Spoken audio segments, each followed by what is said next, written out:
안녕하세요. 반갑습니다. 수능영어 강사 김승주입니다. 자, 오늘은요, 우리 지난 시간에 이어서 2025학년도 수능영어 한 문제 더 풀어볼 건데요. 바로 36번 되겠습니다. 우리 36번 무슨 유형인지 혹시 아시나요? 그쵸. 번호만 가지고 알긴 어렵죠. 자, 바로 순서 유형 되겠습니다. 자, 순서 유형이 지금 매 수능, 매 모의고사마다 총 2문제가 나오는데요. 36, 37번에 위치해 있어요. 자, 오늘은요, 이 순서 유형을 만났을 때 어떻게 풀어야 되는 걸요, 제가 정확하게 안내해 드릴게요. 자, 그렇기 때문에 여러분들 집중해 주시고요. 자, 우리 순서 유형 어떻게 생겼는지 여러분들 다 아실 거예요. 자, 이런 식으로 생겼죠? 자, 일단 주어진 글이 이렇게 네모 상자 안에 있고, 그 다음에 A, B, C가 이렇게 쭈르륵 나열되어 있고, 그 다음에 이 순서를 여러분들이 한번 자연스럽게 배열해봐라. 자연스럽게보다는 논리적으로 배열해봐 라는 게 좀 더 맞는 표현이겠죠. 자, 이 유형을 풀어보는 건데요. 자, 순서 유형 같은 경우는요, 이렇게 주어진 글 그리고 각 A, B, C가 하나의 새로운 정보를 우리에게 전달해줘요. 자, 우리가 중요한 거는 뭐다? 우리는 그냥 일반적인 아무 영어 지문을 읽는 게 아니라 수능에 나오는 지문을 읽는 거고, 그 중에서도 순서 유형에 해당하는 문제를 풀고 있는 거기 때문에 평가원은 어떤 지문만 가져올 수밖에 없냐면, 순서 문제를 만들기 위해서 자, 각 단락마다 단 하나의 새로운 정보만 줘야 돼요. 둘, 셋이 넘어가면 어떻게 돼요? 문제를 만들어낼 수가 없어요. 평가원 같은 경우에는 정답을 단 하나로 수렴해야 하는 그런 한계이자, 그리고 또 목표를 가지고 있기 때문에 그렇다 그랬죠. 그걸 유념해 두면, 우리가 가장 중요하게 인식해야 되는 것은 순서 유형 같은 경우는, 자, 주어진 지문이라든지 아니면은 각 A, B, C 보기는 우리에게 단 하나의 새로운 정보만 주는구나. 자, 그런데요. 자, 이렇게 각 하나의 새로운 정보를 전달해 줄 때 그냥 무턱대고 전달해 줄 수는 없잖아요. 그쵸? 순서 유형 같은 경우는 그래서 P, Q, R, S가 이렇게 연결되는 이유가 뭔데? 라고 해서 그 연결되는 그 접점까지도 우리에게 전달을 해야 평가원은 문제로서, 수능으로서 출제를 할 수 있는 겁니다. 자, 여러분 어떤 식으로 평가원이 선택지를 만드냐면요. 자, 이런 식으로 만드는 거예요. 자, 지금 편의상 우리 이 지문 같은 경우는, 이 문제 같은 경우는 A, B, C 순서로 우리가 맞추면 되는 문제라고 한번 가정을 해볼게요. 자, P가 나왔죠?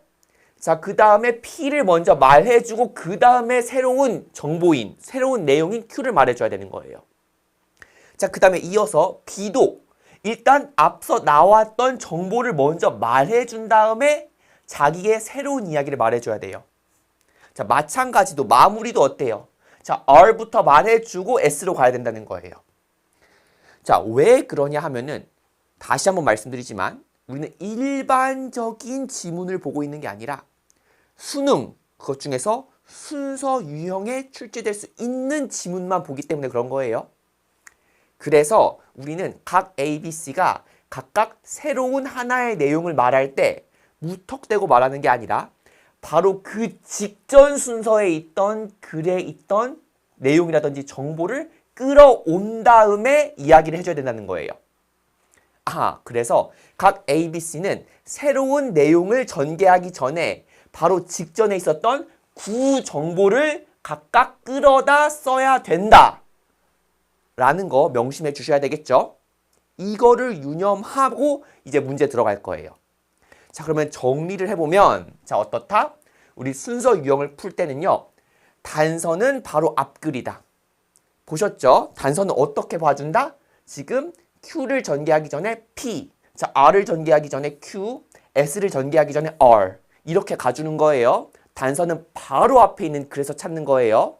뭐기 때문에 우리는 그쵸? 무조건 답을 하나로 수렴시켜야 되는 수능 문제를 풀고 있기 때문에 그렇다. 자, 그렇기 때문에 순서 유형 같은 경우는요, 다양한 지금 수능에 있는 수능 영어의 다양한 유형 중에서 굉장히 호흡을 짧게 가져가야 되는 그런 유형이라고 봐주면 되겠어요. 바로 직전 거랑 그 다음 거, 직전 거 다음 거, 직전 거 다음 거 이렇게 봐주면 되는 거지 뭔가 지문 전체를 들여다볼 여유도 없고요. 그렇게 풀라고 하지도 않는 거예요. 여러분 맞닥뜨렸을 때 여러분들 순서 유형 맞닥뜨렸을 때 다 일일이 전체 글 해석하면서 지문 내용이 아 이렇구나 그러면 논리적 순서는 이렇게 배치돼야 되겠네. 그거는 타임 어택 시험이랑은 절대 타임 어택 시험에서는 있을 수 없는 전략이에요. 우리는 수능이라는 타임 어택 시험에서 고득점을 맞아야 되는 전략을 짜야 된다는 거 탑재를 하고 요 지금 체크포인트 2개 마음속에 잘 간직하면서 본격적으로 36번 같이 들어가 보도록 할게요. 자, 일단 순서 유형이니만큼 일단 주어진 글이 가장 중요하겠죠. 자, 그럼 주어진 글에서 말하는 P가 과연 무엇인지 한번 찾아보도록 하겠습니다. 자, 지금 가보면 오케이. 자, 어쨌든 중요한 건 우리한테는 시장이 주는 강제성이구나. 어떤 시장의 힘은 어떻다? 더 크대요. 시장의 힘은 더 크다. 자, 언제 더 크냐라고 봤더니 자, 계약을 하고 있는 당사자 간에 뭐를 했을 때? 개발을 시키고 발전을 시켜왔을 때. 자, 무엇을? 명성과 관련된 자본을. 명성이나 아니면은 평판과 관련된 자본을 개발시켜 왔을 때 시장의 힘이 더 세지는구나. 자, 그런데 이 명성과 관련된 지금 자본은 어떻게 되어질 수 있다? 가치가 떨어질 수도 있겠네. 뭐 할 때? 그 계약이 위반되어질 때. 좋습니다. 그래서 뭔가 중요한 건 뭐냐면 여기서 우리한테 지금 봐야 될 거는 뭔가 지금 눈에 딱 띄는 게 뭐겠어요? 자, 평판과 관련된 자본인데요. 그냥 평판이라고 하면 되겠죠. 자, 평판은 매우 매우 중요하다. 자, 평판은 근데 어떻게 되어질 수 있다? 지금 그게 위반이 되어지면 계약이 위반되어지면 가치가 손상될 수 있겠구나. 이렇게만 쳐주면 되겠죠. 그래서 우리는 지금 평판이라는 것의 중요성이 한번 언급됐다라고 하고 넘어가면 돼요. 자, 그럼 이어질 내용은 어떻게 해야 된다라고 그랬어요? 자, 지금 여기 P가 나왔으니까 자, 다음 내용은 맞추려면 이 내용과 연계가 되려면 일단 P가 등장하고 나서 그 다음에 Q가 와야 된다라 그랬죠. 자, 그럼 과연 이 A 같은 경우는 이 P, Q를 지금 만족을 하는지 한번 보도록 하겠습니다. 자, 지금 보면 아주 중요한 단어가 나왔어요. similarly라는 접속 부사가 나왔는데요. 우리 similarly라고 하면은 어때요? 자, 비슷하게도 라고 해석이 되죠. 그러니까 순접으로서 앞의 내용과 비슷한 게 나와야 되는 거예요. 뒤에가. 자, 지금 landowner이라고 해서 지주는 땅 주인은 뭐 할 수 있다? 뭔가 under maintain이니까 잘 유지를 하지 않는 거가 되겠죠. 유지해야 하는 의무를 좀 해태할 수 있다. 뭐를 유지해야 되는 거? 어떤 울타리라든지 아니면은 뭐 ditch라든지 아니면은 관계시설 같은 거를 뭔가 under maintain 할 수 있다. 자, A 같은 경우는 굉장히 생뚱맞아요. 자, 이게 만약에 이거는 필기하지 마세요. 자, 이게 만약에 Q가 되려면 어떤 내용이 앞에 전개가 되었어야 됐냐면 자, 비슷하게도란 말이 있기 때문에 이 landowner 뭐가 지주와 상응하는 어떤 상대방이 지금 자기의 의무를 잘 하지 않고 뭔가 상대방을 등쳐먹는 그런 내용이 나왔어야 됐겠죠. 근데 P는요 어때요? 그런 내용이 1절 나오지 않았기 때문에 이거는 굉장히 어색한 순서라고 볼 수 있겠죠. 그리고 우리는 그 중요한 단서로 뭐를 집었냐면 이 similarly 때문에 여기가 지금 바로 Q가 될 수 없겠구나 라는 거 체크할 수 있습니다. 자, 그럼 그 다음 후보 한번 B로 넘어가 보도록 할게요. 자, 시간이 점점 흐름에 따라서 긴 시간에 걸쳐서 자, 지주들은 어떻게 할 수 있다? 뭔가 간접적으로 농부들을 감시할 수 있대요. 자, 뭐 함으로써? 뭔가 보고된 산출물 등등을 관찰함으로써. 자, 이 지문도 마찬가지로 이 B가 Q가 되려면 뭐가 와야 되냐면 일단 굉장히 어색한 게 다짜고짜 지주부터 등장하잖아요. 자, 어떻다라고 그랬어요? 순서 유형 같은 경우는 굉장히 호흡을 짧게 가져가야 되고 단서를 평가원이 어디다가 박아 넣어야 되냐면은 바로 앞전 문장과 연결되게끔. 자, 여기 P라는 정보가 나왔으면 이 P라는 정보가 이제 B에서는 구정보가 되어서 P를 박아놓고 그 다음에 Q로 가야 된다라 그랬죠. 근데 여기서 보면 너무 다짜고짜잖아요. 우리가 지금 landowners와 그 다음에 farmers가 갑자기 이렇게 감시하는 관계가 되었는지는 뭔가 알 길이 없죠. 뭔가 연결성이 없죠. 즉, 이 앞문장에서 유출을 할 수가 없다는 거예요. 논리적으로. 자, C 한번 가보도록 할게요. 자, farmers and landowners라 그래서 지금 자, 농부들과 지주들은 자, 뭐를 발달시킨다? 아하, 지금 reputation을 발달시킨다. 자, 명성이나 평판을 발달시킨다라는 거죠. 자, 뭐를 위한 거냐면은 뭔가 정직성이라든지 아니면은 공정성 등등에 대한 평판을 발전시킨대요. 자, 그러면서 뭐뭐 함으로써죠. 뭐 함으로써, 뭐뭐 하면서. 자, 높은 생산량을 만들어내고 그 다음에 지속적으로 보여줌으로써. 자, 뭘 보여주는지 볼까요? 자, 그들이 잘한다. 뭐에 대해서? 그들이 하고 있는 것에 대해서 되게 잘한다라는 걸 보여줌으로써 이런 명성치를 쌓아간다라는 거죠. 아하, 이제 어때요? 이 reputation이 되게 자연스럽게 연결이 되는 걸 보여줄 수 있죠. 그러면서 여기 나와 있는 개괄적인 게 지금 contracting parties라는 뭔가 일종의 broad한 개념이 뭐로 스페시픽하게 변했냐면 farmers and landowners로 굉장히 스페시픽하게 우리한테 어떤 예시를 전달해주는 그런 자연스러운 흐름이라고 볼 수 있겠죠. 오케이, P 만족되었고요. 그럼 Q가 어떤 새로운 내용을 하나 전달하는지 보겠습니다. 자, in small, 자, 작고 그 다음에 긴밀하게 연결되어 있는 지금 농경 지역 사회에서는요. 지금 뭐가 잘 알려지게 되냐면은 명성이란 게 굉장히 잘 알려지게 됩니다. 라고 나와 있어요. 아하, 그러면 우리가 이제 Q라고 볼 수 있는 것은 명성이라는 게 굉장히 잘 알려질 수 있는 거구나. 잘 알려져지게 되는 거구나. 라는 걸 알 수가 있겠죠. 좋습니다. 그래서 지금 그 다음에 자연스러운 것으로는요. 지금 C 해주시면 되고요. 자, 그러면 C 다음에 A가 오는 게 자연스러운지 B가 오는 게 자연스러운지 보도록 하겠습니다. 자, 일단 우리가 C는 지금 그 다음으로 오는 거가 지금 맞다라고 우리가 판단을 했기 때문에 위에다가 한번 배치를 해봤어요. 그리고 나서 지금 중요한 거는 우리가 이거를 Q로 잡아버린 거죠. 왜냐면은 여기 앞부분이 뭐니까? P니까. 오케이, Q 잡았고요. 자, 그럼 이제 우리 이어서 할 일은 뭐예요? 자, P에서 Q 잡았으니까 우리가 이제 이어서 할 일은 뭐냐면 그렇죠. 과연 이 A가 뭐를 만족하는지 자, 일단 주어진 구정보 Q를 먼저 말해 놓고 그 다음에 이어서 비로소 뭐를 말하는지 봐야 되냐면 이 Q에 이어서 or를 말하고 있는지를 살펴주면 되겠습니다. 자, 그러면은 A 한번 보도록 할게요. 자, 비슷하게도 아까 전에 봤던 우리 그 지문이죠. 자, landowner. 자, 지주는 지금 자기의 의무를 잘 안 할 수도 있습니다. 오케이. 이거 보면은 여러분 굉장히 어색한 게 느껴져야 돼요. 바로 뭐 때문에? 아까 전이랑 마찬가지로. 이 similarly라는 순접의 접속 부사가 나오려면 지금 이 landowner가 이렇게 자기 일을 안 하고 등쳐먹는 거 앞에 뭐가 나와야 된다고요? 그쵸? 우리는 좀 더 스페시픽하게 뭐까지 할 수 있냐면 지금 이 landowner의 상대방이 farmers니까 farmers가 자기 의무를 대충 하고 있는 게 앞에 나왔어야 돼요. 그게 Q여야 됐다라고요. 지금 이게 R이 되려면 마찬가지로 이거 필기하지 마시고요. 자, 이게 만약에 R이 되려면 앞쪽에 뭐가 나왔어야 됐다?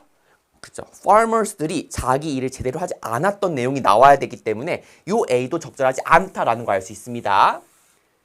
자, 그러면 과연 B가 다음 순서로 맞는지도 한번 살펴보도록 할게요. 자, 지금 보시면 자, 오랜 시간에 걸쳐서 지금 지주들은 간접적으로 뭐를 할 수 있다? farmers를 감시할 수 있다. 자, 뭐 함으로써? 자, 지금 여러 가지 감시할 수 있는 수단들이 나오고 있죠. 뭐 보고되어진 산출량을 관찰한다든지 아니면 토양의 뭐 일반적인 질을 한번 검토한다든지 아니면은 뭐 되게 특이한 행동을 한다든지 등등과 같은. 자, 지금 보면은 이거를 우리 뭐로 잡을 수 있냐면요. 바로 직전에 우리 Q를 뭐로 잡았냐면 명성이란 것은 굉장히 잘 알려진대요. 자, 어디에서? 지금 아주 긴밀한 farming communities에서. 자, 이 farming communities에서 어떻게 명성이 잘 알려지냐면 이렇게 하면 된다라는 거예요. 왜냐? 지주들이 간접적으로 지금 농부들이 어떻게 자기의 의무를 잘 이행하고 있는지 간접적으로 감시할 수 있는 수단들이 이런 식으로 있으니까. 그쵸? 오케이. 그러면 이게 이 이유가 여기 등장하는구나. 야, 명성이 지금 농경사회에서 잘 알려질 수 있는 이유가 요러요러한 수단들이 있기 때문에 그렇네 라고 지금 Q 연결되어 있죠. 자, 그럼 이제 B에서는 어떤 R을 제시하는지도 한번 보도록 하겠습니다. 자, 지금 농부와 그 다음에 지주의 그런 지주 간의 명성이라든지 평판은요, 마치 모인 것처럼 작동을 하냐면 일종의 끈끈한 끈처럼, 끈끈한 끈이라고 하니까 뭔가 신기하네요. 뭔가 발음이 웃기네요. 자, 끈끈한 끈과 같은 역할을 수행한다라는 거예요. 오케이. 자, 어떠한 그런 계절에서든지 간에 지금 a farmer, 지금 farmer은 뭐를 할 수 있다? 그들의 effort, 노력을 줄일 수 있다. 느낌 오시죠? 아까 전에 A랑 지금 그 지문이 갑자기 떠오르시죠? 자, 뒤에 거는 그렇게 중요하지 않아요. 다 비슷한 내용이니까. 자, farmers들이 뭐 할 수 있다? 그들의 노력을 줄일 수 있다. 뭐 예를 들면 토양을 과도하게 사용한다든지 아니면은 작물을 아니면은 내가 만들어낸 추수량보다 좀 더 적게 보고한다든지 하는 방법처럼요. 자, 가장 중요한 건 어쨌든지 farmer들이 자기의 노력을 줄일 수 있구나. 이건 뭐예요? farmer들이 등쳐먹을 수도 있다는 거죠. 자, 그래서 이거는 뭐다? 얼로 우리가 제시를 볼 수가 있어요. 자, 얼로 제시를 할 수가 있고요. 이 정보는. 자, 그럼 이어서 B 다음에 A가 과연 흐름이 맞는지 한번 보도록 하겠습니다. 자, 그 다음에 B를 여기다가 다시 위치시켜 놓았죠. 자, 우리 이번에 방금 B에서 새로운 정보를 뭐라고 보았냐면 farmers들이 지금 어떻게 할 수 있다? 뭔가 자신의 의무를 해태할 수 있겠구나라는 게 마지막으로 제시되었고요.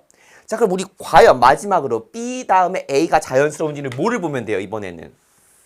이번에 요게 R 먼저 제시를 하고 그 다음에 자기의 새로운 정보인 S까지 던지는지 한번 보도록 할게요. 자, 그럼요. 일단 A 보도록 하겠습니다. 자, 비슷하게도 오케이. 이제 느낌이 오시죠? 이 비슷하게도가 되게 자연스럽게 느껴져야 돼요. 왜냐면은 우리 farmer에 대해서 말했으니까요. 자, 이 랜드 오너도 또한 뭐 할 수 있다? 지금 이러한 것들에 대해서 잘 유지 보수를 안 할 수가 있다. 이번에는 지주들이 어때요? 자신의 노력을 낮추는 게 나와 있죠. 그래서 요거는 뭐라고 볼 수 있다? 요 부분이 이어서 말하는 거니까 R이라고 잘 연결이 되었네 라고 보는 거예요. 좋죠? 근데 사실 원래 여기서만 보고 바로 답하면 돼요. 왜냐면은 우리 A, B, C 순서 지금 다 짜졌으니까요. 근데 우린 지금 연습 한번 해볼게요. 원래 여러분 실전에서 하지 않는 거지만 과연 그래서 S라는 새로운 정보까지 마지막으로 던지고 끝내는지까지 한번 확인해 볼게요.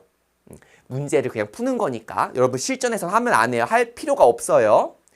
자, 지금 그 farmer과 랜드 오너의 행동에 대한 아주 정확한 평가는 만들어질 것이다. 자, 만들어질 거래요. 뭐 하면서? 시간이 지나면서 계속 평판이 쌓인다라는 거죠. 자, 그 다음에 이러한 농부들과 그 다음에 랜드 오너즈, 지주들인데 어떤 사람들? 자, 서로 자기 상대방의 비용을 통해서 자기의 이득을 취하려고 시도하는 이러한 farmers와 랜드 오너즈들은 어떻게 될 것이다. 어떤 파국을 맞이할 것이냐가 써있죠. 자, 다른 사람들은 미래에 향후 그런 사람들이랑은 거래를 하지 않을 것이 되겠다라고 해서 그래서 이게 새로운 정보로 S라고 봐주시면 되겠습니다. 자, 그런데 중요한 거는 우리 여기 or까지만 체크해 주시고 문제 풀면 된다라는 거죠. 그냥 우리 한번 내용상으로 확인해 본 겁니다. 자, 그래서 어때요? 오케이. 우리 그러면은 답을 뭐로 체크해 줄 수 있냐면은 우리 여기 답을 5번으로 체크해 주면 되겠죠. CBA. 자, 그렇기 때문에 이 순서 유형 같은 경우는요. 마찬가지로 평가원이 수능 문제를 내는 데 있어서 가장 중요한 목표이자 한계가 뭐라 그랬어요? 그쵸. 정답을 한 개로 수렴시키는 게 가장 중요하다고 그랬잖아요. 특히나 순서 유형 같은 경우는 그러한 단서, 정답을 하나로 만들기 위한 여러 단서들을 어떻게 배치를 시키냐면 바로 직전에 있던 그 글과 그 다음 이어질 글이 논리적으로 이어지는지 그 단서와 단서, 자 P, PQ, Q, QR, R, RS 이렇게 이루어지는지를 여러분들이 잘 판단할 수 있느냐를 보는 거고 평가원 입장에서도 이렇게 내야 어때요? 대법원에 안 가는 거예요. 그쵸? 그렇기 때문에 여러분들도 순서 유형을 푸실 때 앞으로 뭐를 유념한다? 그쵸? 각 지문, 각 ABC 같은 경우는 단 하나의 새로운 정보를 전달하는데 그냥 무턱대고 딱 던지는 게 아니라 바로 연결고리, 바로 직전 글에 이어지는 내용이 한 번 더 번복이 됐는지 한 번 더 반복이 되어 언급이 되었는지를 여러분 항상 살펴야 된다. 그렇기 때문에 순서 유형은 호흡이 어때야 된다? 그렇죠? 짧게 가져야 된다. 라는 거 명심하시고 앞으로 순서 유형 풀어주시면 되겠습니다. 고맙습니다.